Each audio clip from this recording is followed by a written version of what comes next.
les choses se sont faites progressivement, effectivement, petit à petit. On était dans un groupe, un cercle d'amis, alors on n'habite pas à côté les uns des autres, mais on est à 50-60 kilomètres, c'est pas non plus énorme.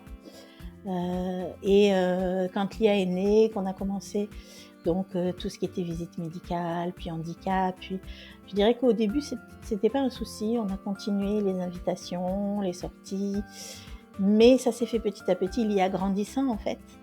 Il y a eu 2 aspects. Il y a eu, Lia grandissant qui fait que, quelque part leurs enfants à eux ont grandi aussi et eux, sortir et faire garder ses enfants, c'est possible. Nous, c'est pas possible.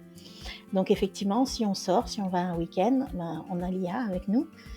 Si on va un week-end, on a Lia, donc le logement doit être adapté. Donc il faut réfléchir à ci, à ça. La spontanéité ne fait plus forcément partie de notre vie. On doit anticiper pas mal de choses. C'est ce que demande le handicap, adaptation. Et le deuxième obstacle, je dirais aussi, c'est le fait qu'on ne se sent pas forcément compris non plus. Nous, en tout cas en tant qu'aidants, même si c'est des personnes avec qui on a un lien très fort, on a beaucoup partagé déjà de la vie, des obstacles et des difficultés de la vie qu'on a eues avant.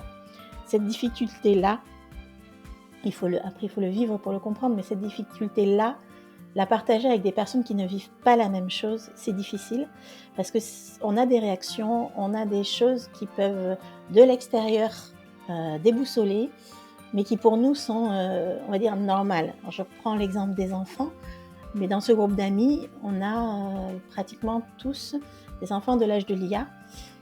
Et je pense que ça a été difficile aussi peut-être pour eux de comprendre que parfois, à des anniversaires, etc., moi, de voir les autres enfants de l'âge de Lia courir, danser autour, et de voir Lia là, dans son fauteuil, ça a pu être difficile et ça a pu provoquer en moi des émotions, des réactions que forcément eux ne s'attendaient pas à voir. Oui, j'étais contente, bien sûr, pour leur enfant, mais quelque part, mon cœur prenait un petit coup.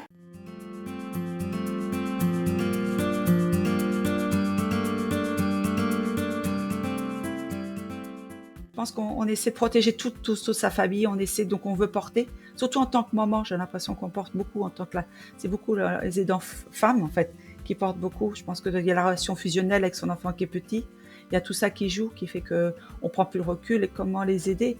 C'est de leur faire prendre conscience qu'ils sont pas seuls, qu'il y a du monde autour d'eux, qu'il y a des professionnels qui peuvent les aider, des associations, parce que des fois la famille c'est pas forcément les mieux placés, parce que du coup ils sont aussi dans l'affectif, dans la compassion.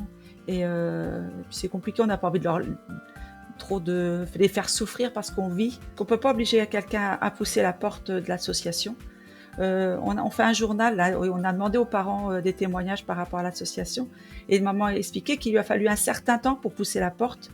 Parce que du coup, elle se mettait comme je quitte l'handicap pour retourner dans une association avec le handicap. Mais en fait, non, l'association, on parle pas que de ça, heureusement. Et on prend du recul par rapport à nos enfants. On en rigole, on fait des blagues. Bon, bref, des fois qui sont peut-être de mauvais goût pour des personnes extérieures, mais nous, ça nous fait du bien. Ça nous soulage. Et puis l'association permet, des fois, un mot, sans tout dire, on a compris ce que ressent l'autre personne. Donc du coup, des fois, c'est même pas la peine d'aller creuser. Elle me disait, ce qu'elle avait apprécié, c'est qu'on l'accueille. Bonjour, comment tu vas? C'est gentil d'être venu avec nous. Comment va ton fils? Mais on n'a pas posé de questions autres, en fait. C'était une soupape pour elle. Elle explique bien que pour elle, ça a été une bouffée d'air et que ça lui a fait beaucoup de bien, même à son fils.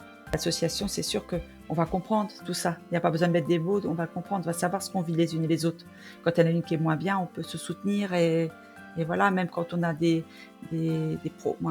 préoccupations dans la prise en charge de nos enfants, on peut s'échanger des astuces tiens, t'as essayé ça, moi j'ai essayé ça a marché, ça n'a pas marché.